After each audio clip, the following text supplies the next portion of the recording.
In the previous episodes, we discovered the Stoic fortress of the mind and Descartes' foundational discovery of the thinking self. We now stand at the edge of a world where all traditional foundations have crumbled. Welcome to episode 3 of our journey through the human mind. This is Nietzsche and the collapse of everything you were told to believe. Today, we leave the safety of certainty behind and enter the storm. Imagine a man with a mustache so large it seems to hide his entire face, sitting alone in a cold, quiet room in the Swiss Alps, writing words that would eventually set the 20th century on fire. Friedrich Nietzsche wasn't just a philosopher, he was a psychological arsonist.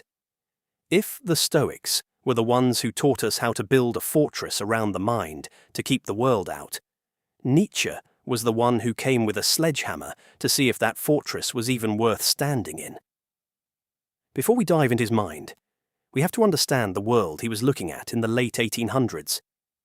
It was a world that felt safe, civilized, and certain. Science was explaining the stars, and people felt they had finally figured out how to live. But Nietzsche saw a rot beneath the surface. He saw a civilization that was losing its soul and didn't even realize it yet. He realized that the old ways of thinking were no longer enough. We were entering an age of total uncertainty, and Nietzsche was the only one brave enough to tell us that the floor was about to give way. He famously told a story of a madman who runs into a marketplace in the morning, carrying a lantern, screaming, "I seek God! I seek God!" When the townspeople laugh at him, the madman shatters his lantern and says, "God is dead, and we have killed him." This wasn't a celebration. It was a funeral. Nietzsche was warning us that by killing our belief in a higher order, we had unchained the earth from its sun. We were now floating into an infinite nothingness.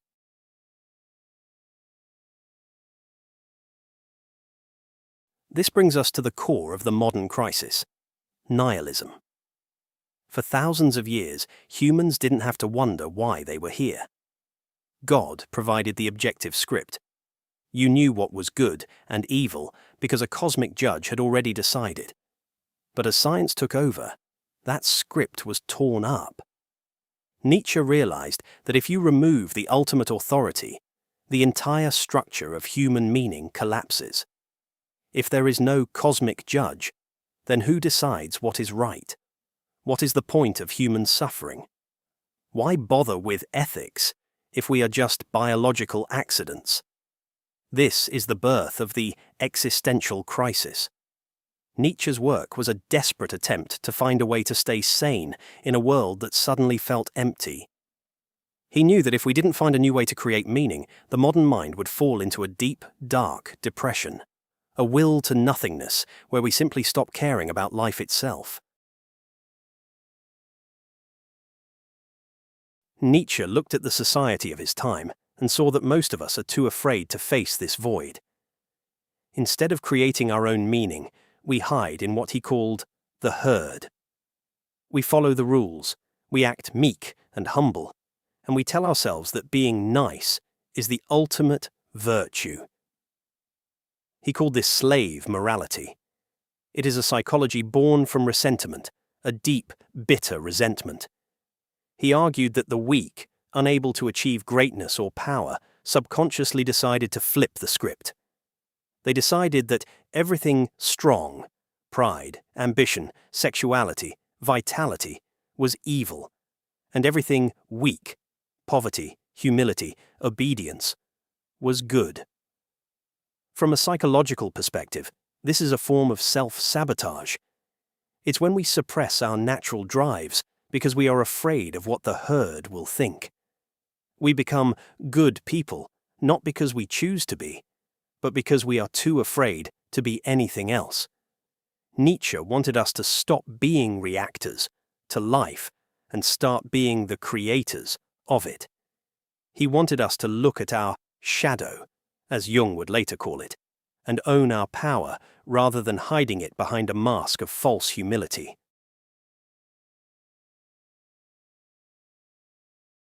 How do we break out of this cage? In his masterpiece, Thus Spoke Zarathustra, Nietzsche gives us a roadmap for the evolution of the soul. He tells us that the human spirit must undergo 3 transformations. First, we are the camel. The camel is the beast of burden. It kneels down and says, "Load me up." It carries the weight of "thou shalt," the expectations of parents, the rules of society, and the guilt of old traditions. Most people spend their entire lives as camels. They are proud of how much they can carry, never realizing they are walking in a desert that someone else mapped out for them. But eventually, the spirit becomes a lion. The lion enters the desert to capture its freedom.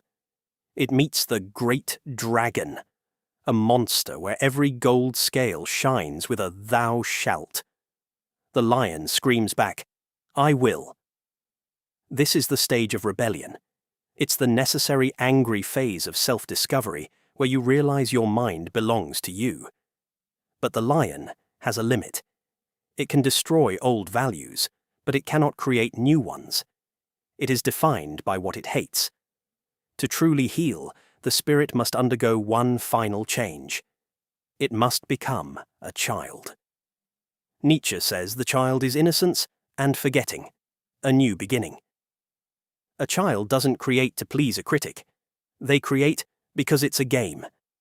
This is the ultimate goal of psychology, to reach a place where you create your own values, not because you're rebelling against your parents or society, but because you are playing the game of life on your own terms.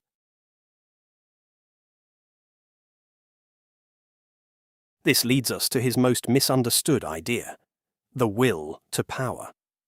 It isn't about political tyranny. It is the drive to overcome oneself.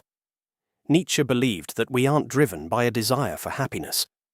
In fact, he famously mocked the idea of happiness, saying, "Man does not strive for happiness. Only the Englishman does." He believed that happiness, as we define it today, comfort, safety, lack of stress, is actually a psychological trap. He warned of the last man, the ultimate product of a comfortable society. The last man is someone who has his little pleasure for the day and his little pleasure for the night, but has lost all ambition, all creativity, and all fire. The will to power is the opposite of the last man. It is the musician practicing until their fingers bleed. It is the athlete pushing through the pain. They aren't doing it for pleasure. They are doing it to exert power over their own weakness. Nietzsche tells us that suffering is not an error. It is the fuel for growth. What does not kill me makes me stronger means that the abyss of life is where your strength is forged. If you choose comfort, you choose spiritual death.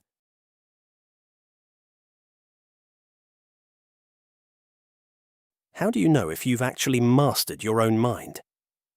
Nietzsche gives us the ultimate psychological litmus test, the eternal recurrence. Imagine a demon visits you in your loneliest moment and tells you that you have to live this exact life. Every pain, every joy, every boring Tuesday, every heartbreak, over and over again, for all of eternity. There will be nothing new in it. Every sigh and every thought must return to you in the same order.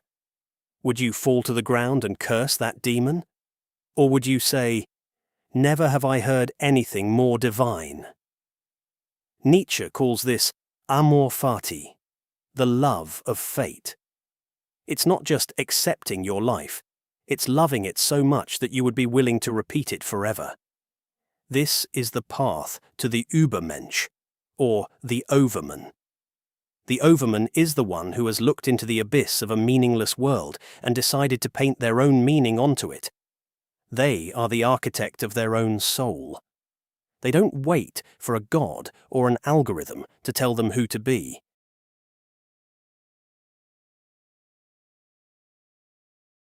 In 2026, Nietzsche is more relevant than ever.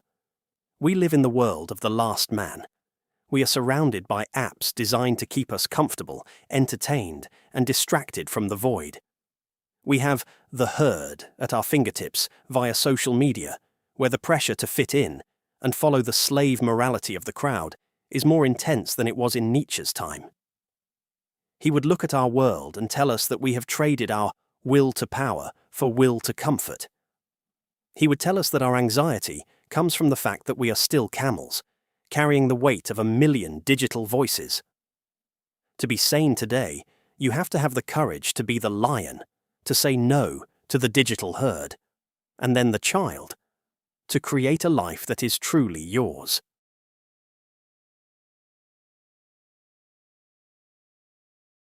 Nietzsche's fire burned so bright that he slipped into madness, but he left a flashlight for us. He taught us that sanity isn't about rules. It's about the courage to author your own story. He challenged us to look into the abyss and, instead of blinking, to build. As we leave the peaks of Nietzsche's philosophy, we realize something unsettling. We might be the masters of our choices, but what if there's a part of us we can't see? Nietzsche spoke of the will to power, but he didn't map the dark basement where secrets are kept. He showed us the heights of what we could be, but he didn't explain the monster that lives inside us, making choices before we wake. He hinted at the unconscious, but he lacked the tools to dissect it. To find those answers, we must move from philosophers to doctors. We enter the world of dreams, repressed memories, and the hidden id. Next time, in Chapter 4, we meet the man who decided to shine a light into that darkness. Don't forget to subscribe as we continue our 12-part journey through the evolution of the human mind. Because to change your life, you must first understand the machine that creates it.